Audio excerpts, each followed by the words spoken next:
नमस्कार, मी शशिकांत कासार. मागच्या काही दिवसामध्ये पाऊस पडला, पण तो पावसाचं संपूर्ण पाणी निघून गेलं आणि शेतकऱ्यांनी जी काही पेरणी केली होती त्या पेरणी वाहून गेल्यामुळे शेतकऱ्यांचं मोठं नुकसान झालं.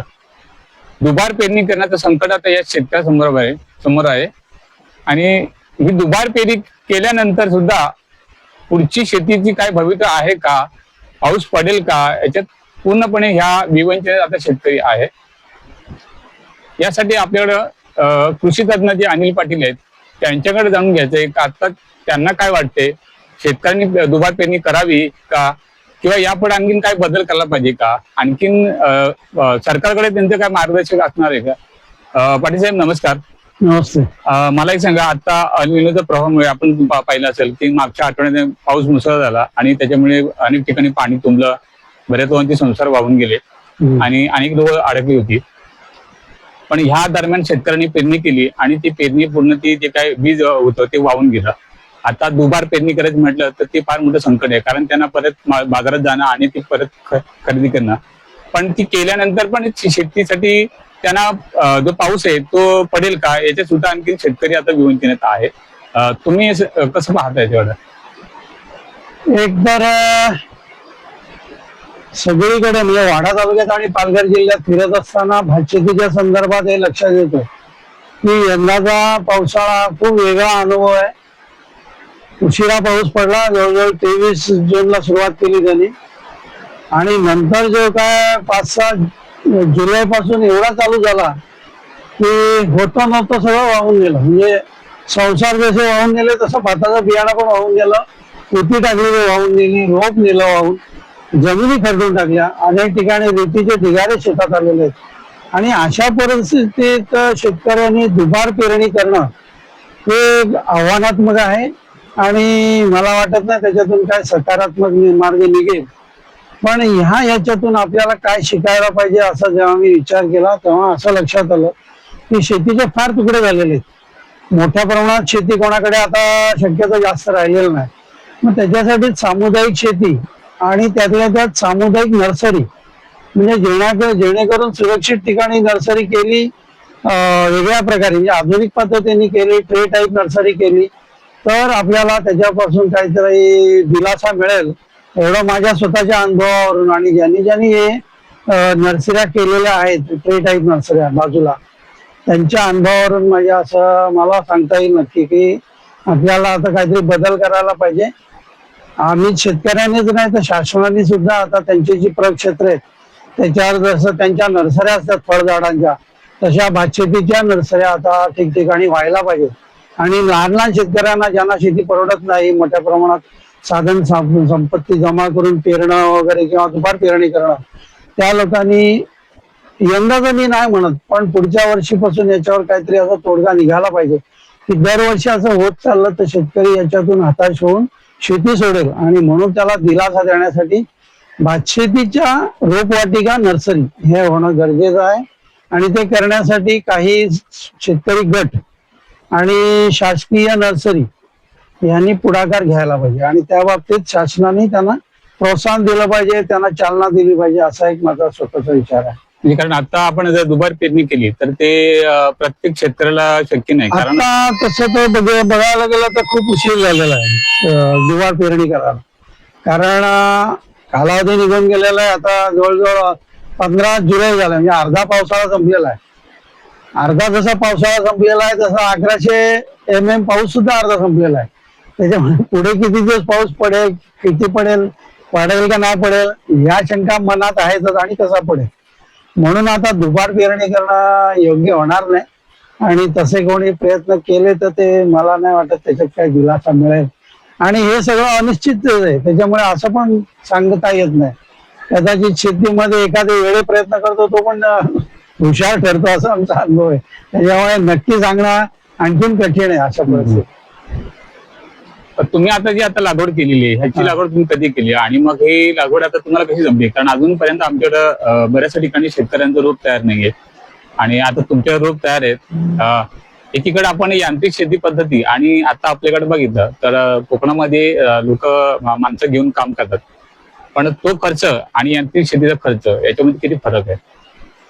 आता कोकण कृषी विद्यापीठाचा अभ्यास असं म्हणतो की आपल्याला जो भातशेतीचा खर्च येतो त्याच्यात 60% खर्च हा मजुरीवर जात असतो, लेबरवर. हम्म. ते पैसे वाचवण्यासाठी आपल्याला यांत्रिकीकरण करायला पाहिजे. यांत्रिकीकरणाबरोबर त्याची जी नर्सरीची पद्धत आहे ती अशी अतिशय सुरक्षित आहे की पाऊस पडला नाही पडला तरी आपण ती नर्सरी व्यवस्थित करू शकतो. आणि जर रोप आपल्या हातात असेल तर आपण भातशेतीची लागवड योग्य प्रकारे करू शकतो. तर त्या बाबतीत आपण बदल शेतकऱ्यांनी केले पाहिजे. बरेचसे शेतकरी बदल करायला तयार नसतात, तर त्यांनी ते बदल केले पाहिजेत आणि नर्सरीच्या पद्धती बदलायला पाहिजे. म्हणजे गट शेती केली तर ती गट शेती आणि यांत्रिकीकरण असं केलं तर ते शक्य आहे. ते आज मी बऱ्याच ठिकाणी बघतो की अजून सुद्धा विद्यापीठाच्या प्रक्षेत्रावर हे बदल झालेले नाहीयेत. त्यांचे अजून ज्या नर्सरी करायच्या पद्धती आहेत त्या अजून वेगळ्या पद्धती, जुन्या पद्धतीच्या आहेत, त्या ज्या आता खर्चिक वाटतात, त्या सगळ्यांना शक्य नाही होत. तर त्या दृष्टीने त्याच्यामध्ये बदल करायला पाहिजे, आधुनिकतेकडे वाटचाल करायला पाहिजे. मग तुम्ही टोटल किती शेती लावता? टोटल आम्ही आमच्या गटाच्या मार्फत जवळजवळ 50-60 एकरची तयारी ठेवतो आणि आणखीन 20-30 एकरचं रोप लोकांना देतो त्यांना, म्हणजे त्यांच्या गरजा लक्षात घेऊन. तर तसा आमचा एक गट आहे आणि त्या बाबतीत आम्ही तेवढे रोप तयार करतो. जवळजवळ 8,000 ते 10,000 ट्रे रोप आम्ही तयार करतो. आता तुम्ही महाराष्ट्रात बघितलं असेल का रोज बातम्या येतात, अनेक ठिकाणी बोगस बियाणे आहे, त्याच्यामुळे बरेचसे शेतकरी हातात, म्हणजे शेतकऱ्यांनी बी पेरून सुद्धा ते उगवत नाहीये आणि अनेक या कंपन्या बोगस कंपन्या झालेत. सरकार बघितलं किंवा या कंपन्या कुठला अंकुश नाहीये. शेतकरी त्याला पेरणी करायच्या म्हणून तो बी खरेदी करतो आणि मग ते बी त्याला उगवणं होत नाहीये, सगळं मजुरी खर्च निघून जाते. सर तुम्ही कसं बघताय त्याकडं? मी त्याच्यामध्ये सावधानगिरी आणि शेतकऱ्यांना सुद्धा असं मार्गदर्शन किंवा सल्ला देईन की ज्या अनेक कंपन्या बाजारामध्ये असतात, म्हणजे जसं पाऊस पडला की छत्री उगवते तसे अनेक कंपन्या तिथे दिसून येतात आपल्याला. पण त्यावेळेस शेतकऱ्यांनी लक्षात ठेवावं की आपल्याला जे विश्वासाचं बियाणं असेल, ते महाबीज असेल, कोकण कृषी विद्यापीठाचं भाताचं बियाणं असेल, तर ती बियाणं आपल्याला पहिल्यांदा सगळ्यात प्रेफरन्स देऊन ती घ्यायला पाहिजेत. कारण ती आपल्या वातावरणाशी मिळत्या जुळत्या असतात आणि ती सर्टिफाईड असतात किंवा त्यांचं एक जबाबदारी असते त्यांची ती. ते टाळून आपण इतर बियाणे घेतलं तर आपल्याला बरेच वेळा त्याचा माहितीच नसते, अनुभव नसतो आणि ते मग त्याच्यात बोगस बियाणं न निघणं किंवा लेट व्हेरायटी असेल तर ती लवकर निसवणं, असे त्याच्यात प्रकार बरेच दिसून येतात. नंतर मग तक्रारी चालू होतात, मग त्याच्यातून काय दिलासा मिळत नाही शेतकऱ्यांना. तर त्या बाबतीत शेतकऱ्यांनी सजग राहिलं पाहिजे, जरा विचार करूनच बियाणे खरेदी केली पाहिजे. आता याचं मूळ जे आहे ना ते स्वामीनाथन आयोग याच्यातच आहे. जर शेतकऱ्याला स्वामीनाथन आयोगाच्या शिफारसी जर मंजूर झाल्या तर त्याला ह्या कर्जमाफीच्या विळख्यात पडावं लागणार नाही किंवा त्याला तशी मागणी करावी लागेल. कारण उत्पादित शेतमालाला जर भावच नाही मिळाला तर मग शेतकरी अडचणीत येतो. तर त्या बाबतीत शासनाने परत त्याच्यावर विचार करावा की आपण अजून उत्पादित मालाला आणि त्याच्यावर 50% नफा असं जर शिफारसी आहेत त्या अजून आपण शेतकऱ्यांना देऊ शकत नाही. तसं जर केलं तर नक्कीच असं काय कर्जमाफी मागण्याची वेळ येणार नाही. आणि कर्जमाफी मागण्याची वेळ येते हे एक शेतकऱ्यासाठी दुर्दैव आहे. मला एक असं म्हणायचं आहे, आपण शेतकरी कर्ज घेतो पण तो कर्ज का फेडत नाही, त्याच्या मग काय कारण आहेत? कारण तेच आहे की त्याला उत्पादित मालाला तेवढे पैसे मिळत नाही, म्हणजे भाव ज्याला आपण म्हणतो तो मिळत नाही. तर त्या दृष्टीने त्याला जर हमी भावापेक्षा त्याला तेवढा जरा म्हणजे 50% जर फायदा मिळाला त्या उत्पादन खर्चावर तर त्याला नक्कीच त्याच्यातून पैसे मिळतील आणि तो हिरिरीने त्याच्यामध्ये भाग घेईल अधिक उत्पादन घेण्यासाठी. त्या दृष्टीने शासनाने प्रयत्न करायला पाहिजे. आता कोकणातला जो भाग बघितला, आता तुम्ही वाडा कोलमचा जर विषय आता अनेक वर्षापासून आहे आणि त्याच्या पेटंट संदर्भात सुद्धा पण आणखी हे चालू आहे तुमच्या लढाई. पण वाडा कोलम नावाच्या अनेक कंपन्या बाजारात उतरल्यात का ज्या वाडा कोलमच्या नावाने आपल्या विक्री करतात, त्याच्याला ग्राहक फसून जातो. मग यामध्ये सरकारने सुद्धा हस्तक्षेप केला पाहिजे. अशा कंपन्या त्या वाडा ब्रँडच्या नावाने बाजारात विक्री करतायत, त्याच्यावर बंदी आली पाहिजे असं पण वाटत नाही? एक तर त्याच्यासाठी आमची जी वाडा कोलम उत्पादक संस्था आहे आणि शेतकऱ्यांनी जी स्थापन केलेली आहे त्याच्यासाठी आम्ही GI घेण्यासाठी प्रयत्न करतोय. तो जर GI मिळाला तर अनेकशी ह्या सगळ्यांना जे बी उत्पादन करतात किंवा चुकीचा माल बाजारात वाडा कलम नावाने विकतात हे सगळं बंद होईल. पण जोपर्यंत GIचं हे मिळत नाही आपल्याला, म्हणजे लायसन मिळत नाही किंवा त्याची परवानगी मिळत नाही, तोपर्यंत आपण या गोष्टी करू शकत नाही. आणि जाणून बुजून काही लोक जे शेतकऱ्यांमधलेच आहेत ते लोक ह्या गोष्टी थांबवण्याकडे त्यांचा कल आहे आणि त्याच्यात ते थोडंफार इंटरेस्ट घेऊन त्यांचा बियाणं विकण्यासाठी ह्या गोष्टी करतात. तर ते एक आपला एक लढ्याचा भाग झालेला आहे. अनेक लोकांना याच्यातून गैरसमजुतीने आणखीन काय त्यांचे विषय वेगळे करून दिले, पण हे चुकीचं आहे. शेतकऱ्यांच्या हितासाठी, वाडा कोलम उत्पादक शेतकऱ्यांच्या फायद्यासाठी हे जर GI मिळालं, ते त्यांना मंजूर झालं तर वाडा कोलम उत्पादक शेतकऱ्यांना त्याच्यापासून चांगले पैसे मिळू शकतात असा आमचा स्वतःचे प्रयत्न आहे. महाराष्ट्रामध्ये आता किती जिल्हे तुम्ही दौरे केलेत आतापर्यंत?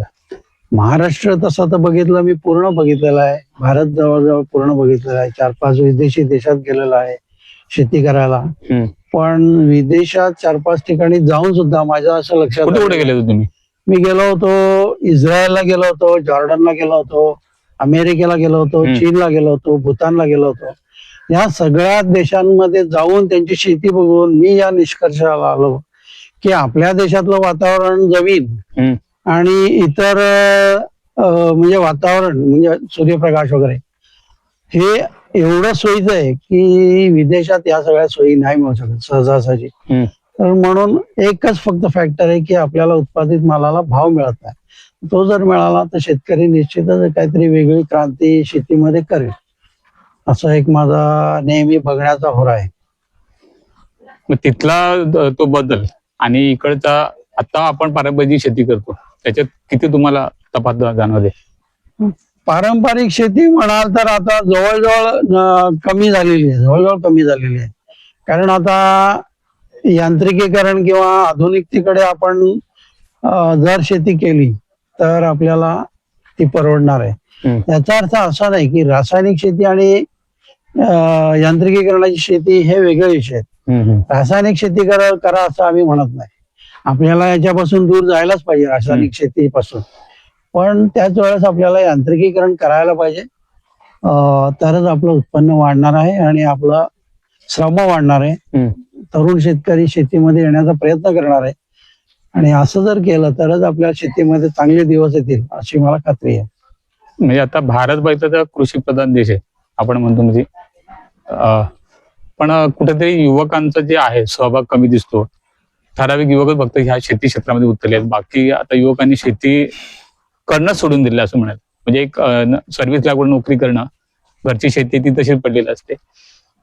कसं बघता तुम्ही ह्या कडे? आता तसं बघितलं तर पूर्वीपासून ही गरज सगळीकडे दूरवर आहेच, पण तेव्हा पर्याय नव्हते, आता पर्याय आहेत. त्याच्यामुळे सगळे पटापट शेती सोडून बाहेर जात आहेत.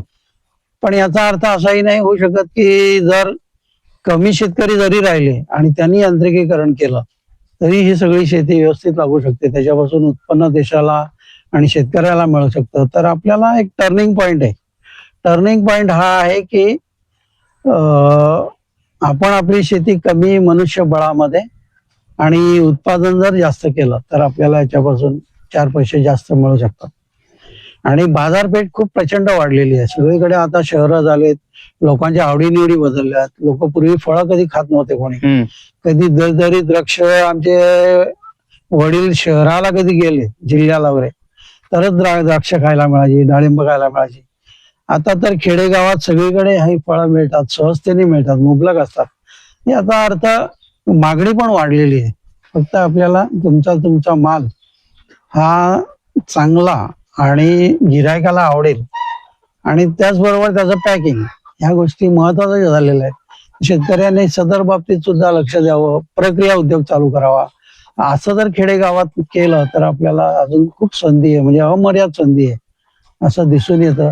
की मी असं पण म्हणतो की कॉर्पोरेट लोक शेतीत येऊन आपली शेती ते हिरावून घेण्या अगोदर आपल्याला कॉर्पोरेट शेती करायला पाहिजे, तरच आपल्याला शेतीमधून जे काय आहे तो दिलासा आणि त्याच्यातून फायदा आपल्याला दिसून येईल. सरकार याला अनुदान देते का तुम्ही म्हणजे? सरकारच्या विविध योजना आहेत आणि त्याचा जर पाठपुरावा केला, शोध घेतला तर आपल्याला तशा अनेक योजना आहेत, नाही असं नाही. फक्त आपण ते आपल्या नेमकी गरज काय आणि आपल्याकडे काय चालेल याचा अभ्यास करायला पाहिजे. कुठेतरी जाऊन स्वतः काम करायला पाहिजे कंपनीत आणि कुठल्या याला मालाला मागणी आहे आणि तो कसा बनवला जातो याचा स्वतः अनुभव घेतला पाहिजे आणि मग आपलं जे काय उत्पादित माल असेल तो चालू केला पाहिजे. आता महाराष्ट्रात तुम्ही पाहत असाल की भेसळयुक्त दूध असेल, पनीर असेल किंवा त्या संदर्भात आता जे आयुक्त आहेत तुकाराम मुंडे हे कारवाई करतात. कसं बघता ह्या कोकणामध्ये आता तुम्ही आपण तर मुंबईच्या शेजारी आहेत, अनेक हॉटेलवरती छापे चालू आहेत, अनेक दूध ठिकाणी हे चालू आहेत, कसं बघता? मला तर ऐकून खूप बरं वाटतं की असे अधिकारी जर आले, कारण सगळ्यात भेसळ जी होती ती शेतीमध्येच होते, शेती उत्पादित मालामध्ये. आणि हे सगळ्यांच्या आरोग्याशी निगडीत असलेला महत्वाचा प्रश्न आहे. म्हणजे देशवासीय मग ते लहान मुलं असतील ना तर मोठे लोक असतील, तर त्या दृष्टीने भेसळयुक्त अन्न देणं हा मोठा गुन्हा आहे आणि शेतकऱ्यापेक्षा हा मिडलमॅनच त्याच्यामध्ये जास्त ते करत असतो. शेतकऱ्याला या गोष्टी तेवढ्याशा माहिती नसतात. तर त्या दृष्टीने खरोखरच असे जर IAS अधिकारी असले तर त्याच्यावर मोठ्या प्रमाणात नियंत्रण येईल. आणि सगळ्यात महत्वाचं आम्हाला हे वाटतं की शासनाला हे सगळं सहज शक्य आहे, मग शासन हे का करत नाही अशी आमच्या मनात नेहमी शंका येत असते. आता आपण जर हा भाग बघितला कोकणातला तर अनेक मोठ्या मोठ्या कंपन्या इंडस्ट्री चालल्या आहेत, पण त्या इंडस्ट्री अशा येतात का त्याच्यामुळे शेती आपली पुन्हा उद्ध्वस्त होते. आता आपण जर वाड्याचा भाग बघितला तर मोठ्या टायर कंपन्या आहेत का, तिथं माणसांना जगणं सुद्धा कठीण झालेलं आहे. झोप तर नाहीच आहे पण आरोग्याला सुद्धा घातक आहे. आणि जर तुम्ही शेती म्हणाल तर मग शेती पण तिथं परिणाम होऊ शकतो. मग आता कृषी तज्ञ म्हणून तुम्ही सरकारला काय मार्गदर्शन हे करणार तेव्हा तुम्ही काय सरकारला सांगाल, कुठलं आव्हान असेल तुमचं? त्याचं प्रदूषण, ज्या बातम्या येतात नेहमी पेपरला बातम्या येतात, त्याच्यावरून असं लक्षात येतं की शेतीमधल्या अडचणी वाढत असतानाच अशा ज्या प्रदूषणकारी कंपन्या आहेत त्याचं नियंत्रण जर गव्हर्नमेंटने ठेवलं नाही आणि लोकप्रतिनिधी किंवा शेतकरी जे तक्रारी करत असतात नेहमी त्याच्यावर काहीच सोल्युशन निघत नाही, दुर्लक्ष होतं, नाले वाहून जात असतात, त्याच्यामध्ये रसायनयुक्त पाणी जात असतं आणि शेती खराब करत असतं. तर शेतकरी तसं बघितलं तर हे सगळं समजण्या पलीकडे असतं. तर ते लोकप्रतिनिधी आणि पक्षाचे सर्व प्रमुख कार्यकर्ते आणि काही शेतकरी म्हणजे ज्यांना त्यातली जाण आहे अशा लोकांनी हे सगळं नियंत्रणात ठेवलं पाहिजे. त्यांनी बातम्या केल्या पाहिजेत, त्या बातम्याला लोकप्रतिनिधींनी वरची आवाज दिला पाहिजे, तरच हे सगळं थांबेल. नाहीतर हे थांबणं फार मुश्किल वाटतंय असं माझा अंदाज आहे. आता अनियमित पाऊस आणि धोक्यात शेती, आता जर सरकारनं प्री प्लॅन करायचं असेल मग त्या संदर्भात तुम्ही कृषी तज्ञ म्हणून काय आता सरकारला सहभाग करू शकता? एक तर माझी नेहमीची मागणी आहे, म्हणजे गेल्या 20 वर्षापासून मी बघत असतो की वाडे तालुक्यामध्ये पाण्याची खूप कमतरता आहे आणि गावोगावी नळ पाणी योजना, आता ते नवीन योजना जल मिशन चालू झालं, जल मिशन, जलजीवन, एवढं जलजीवन मिशन म्हणजे एवढं पाणी लागणार आहे त्या योजनांना, तर ते पाण्याची काय नदीमध्ये तशी सोय नाहीच आहे, नद्या तर आटतात आहेत दरवर्षी. मग मला आठवतं पिंजाळ प्रकल्प 50 वर्षापूर्वी जो मंजूर झाला होता आणि वाडे तालुक्यातल्या आणि जव्हार तालुक्यातल्या, म्हणजे तेव्हा जव्हार तालुका होता, आता विक्रमगड तालुका होता, तर त्या 2 तालुक्यांसाठी 23,000 हेक्टरवर सिंचन कालवे तिथे मंजूर होते आणि तो प्रकल्पच रद्द केला. तर ह्या गोष्टी खूप चुकीच्या आहेत. शेतकऱ्यांना जर तुम्ही पाणी दिलं नाही तर शेतकरी शेती सोडून नक्कीच बाहेर जाणार आणि या सगळ्या जमिनी परप्रांतीयांच्या हातात येतात. काही लोक त्याच्यात संधी साधू असतात, ते तसे पण प्रयत्न करतात. तर या बाबतीत लोकप्रतिनिधींना माझी विनंती आहे की इंजाळ प्रकल्पाचं पाणी हे शेतकऱ्यांना जास्तीत जास्त कसं देता येईल याकडे सतत पाठपुरावा करणं हा एक आता ठराविक शेतकरी जे आहेत त्यांनी शेती करण्याबरोबरच हे शासनाकडे मागणी करायला पाहिजे. आता आपण पिंजाळ आपला गारगे प्रकल्प आता होतोय, तिथलं पुनर्वसनचं पण आता मुद्दा आलेला आहे. पण अजून तिथलं पुनर्वसनचं काहीच नाही. त्याच्या अगोदर प्रकल्पाला सुरुवात केली शासनाने. त्या अगोदर त्या विस्थापनांचं पुनर्वसन करणं आणि नंतर मग प्रकल्प करणं हे सरकारने करायला पाहिजे असं तुम्हाला वाटत नाही का? हे तर खरंच आहे, पण या बाबतीत लोकप्रतिनिधी आणि जाणकार शेतकरी यांनी लढा उभारला पाहिजे आणि शेतकऱ्यांना हे लक्षात आणून दिलं पाहिजे. त्या बाबतीत कोकणामध्ये आपला शेतकऱ्यांची एकी कमी आहे, ही गोष्ट खरी आहे. पण कदाचित असं पण असेल की शेतकऱ्यांना शेतीमध्ये काय तसं उत्पन्न जास्त मिळत नाही वाडी तालुक्यात किंवा कोकणातल्या शेतकऱ्यांना, म्हणून ते कदाचित एकत्र यायला कमी पडतात की काय, असं मला नेहमी वाटत असतं. कृषी तज्ञ अनिल पाटील यांनी जे काही सुझाव हे केले त्यावर नक्कीच सरकारने विचार करावा आणि पुढच्या काळामध्ये ह्या शेतकऱ्यांना कसं आधुनिक शेतीकडे आणता येईल किंवा कमी खर्चात कशी उत्तम शेती करता येईल या संदर्भात सरकारने एक प्लॅन तयार करावा असं सुद्धा त्यांची सुझाव आहे. नक्कीच मित्रांनो, हा जर व्हिडिओ आवडला असेल तर तुम्ही लाईक करा, चॅनल माझं सबस्क्राईब करायला विसरू नका आणि बेल आयकॉनला नक्की बटन दाबा. मित्रांनो, इथं थांबतो. धन्यवाद.